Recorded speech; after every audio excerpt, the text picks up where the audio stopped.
Yo la team, ne vous êtes jamais vous posé la question, et si, par exemple, et si j'avais passé la balle à mon coéquipier à la place de shooter sur cette fin de match? Ou encore, et si le coach avait pris son temps mort 2 minutes plus tôt? Est-ce que ça aurait changé la finalité du match? Dans cette vidéo, c'est ce qu'on va voir, les plus gros si en NBA. Donc lâche ton like et on est parti.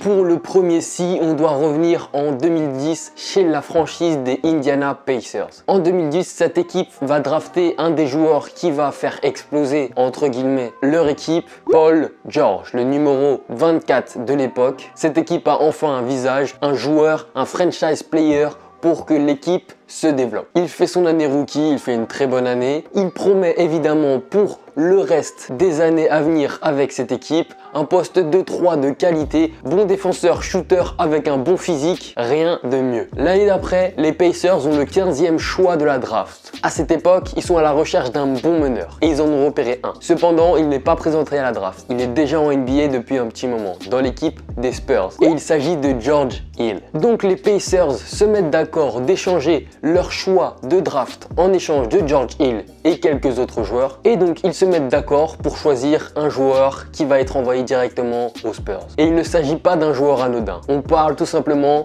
de Kawhi Leonard. Drafté en 15e place par les Indiana Pacers, il est envoyé chez les Spurs en échange de George Hill. Donc là, on se pose la question. Certes, de nos jours, on connaît Paul George et Kawhi coéquipiers aux Clippers, mais la question c'est, et si ils avaient été coéquipiers 7 ans plus tôt aux Pacers? On est alors en 2011, Paul George aurait pu se décaler en poste 2 et Kawhi en poste 3. Qui est-ce qu'il y a à l'Est en 2011? On a évidemment le Miami Heat de LeBron avec Bosh et D-Wade. Peut-être cela aurait créé une grosse rivalité entre ces deux équipes. Kawhi pour bloquer LeBron James, Paul George pour bloquer D-Wade et peut-être LeBron n'aurait pas gagné son premier titre aussi facilement. Bon, passons au deuxième.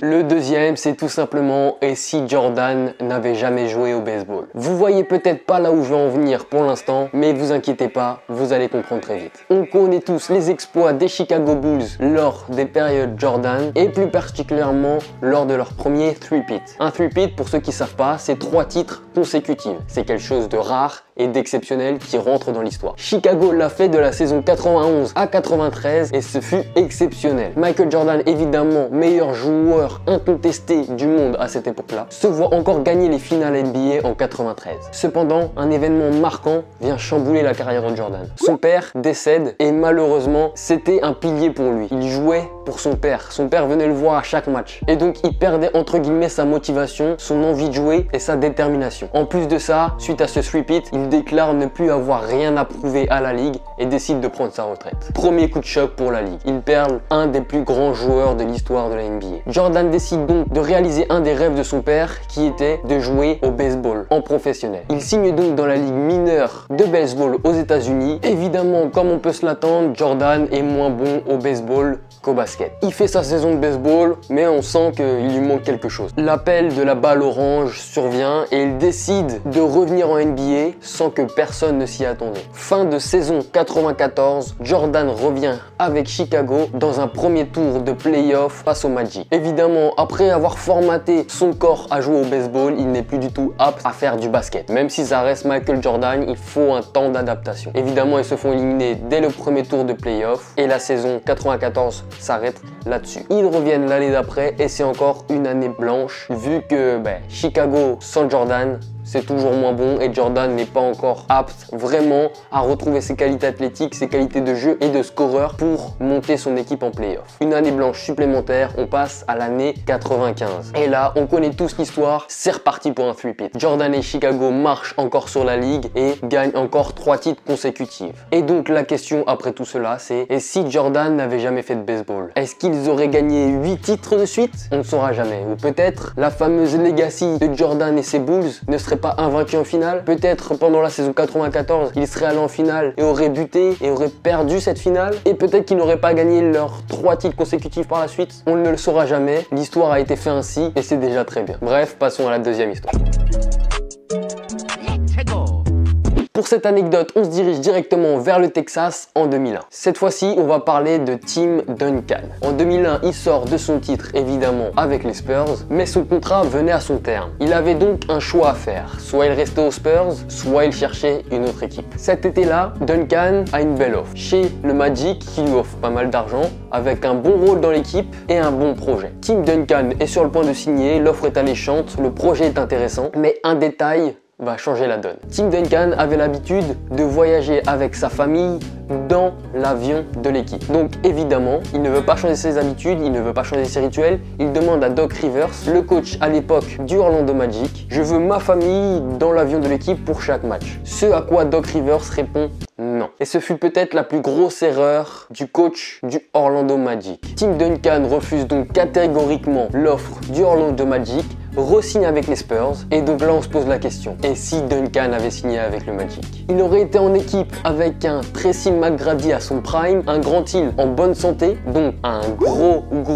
Big Three. Est-ce que cette équipe aurait formé une legacy? Peut-être Orlando aurait trouvé le chemin des playoffs, des finales et peut-être être champion NBA. À l'heure d'aujourd'hui, Orlando est toujours en galère à la recherche de son titre, alors qu'il y a 20 ans, ils auraient pu commencer une toute nouvelle legacy les menant directement au titre. Donc on passe directement à la quatrième histoire et la dernière de cette vidéo.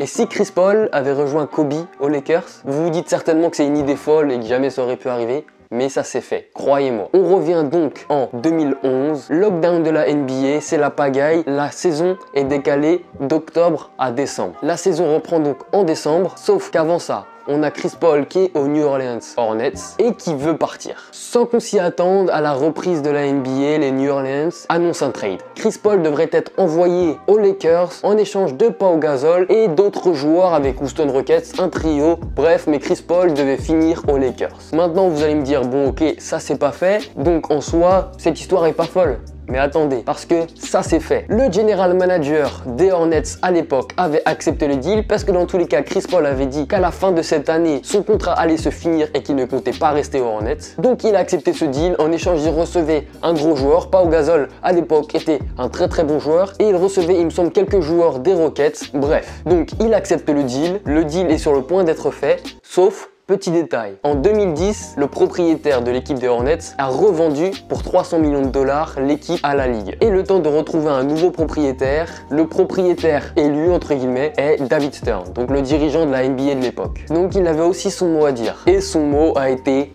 non, je refuse le trade. L'édit officiel aux médias est le fait que ça soit une décision totalement sportive, mais les rumeurs disent que beaucoup de rumeurs sont venues se plaindre à David Stern pour que ce trade ne se fasse pas. Imaginez juste la chose. Chris Paul envoyé aux Lakers, à côté de Kobe, Dwight Howard toujours dans l'équipe, en backup, Steve Nash de Chris Paul. Et donc ça, c'est une équipe à l'ouest. À l'est, on avait déjà le Big Three, Chris Bosh, LeBron James, Dwayne Wade. Donc David Stern a directement annulé ce trade, étant donné que cette année-là, ils ont signé un CBA pour ne pas créer d'inégalité entre les plus petites franchises et les gros mastodontes comme les Los Angeles Lakers, les Boston Celtics, les New York Knicks, etc. Donc imaginez juste la chose, imaginez ce trade aurait été effectué. On est en 2012, peut-être le prime de LeBron James avec le Heat. Peut-être que cette équipe aurait rendu la tâche plus difficile à LeBron pour gagner son premier titre. Peut-être qu'on aurait eu droit à une rivalité monstrueuse entre ces deux équipes.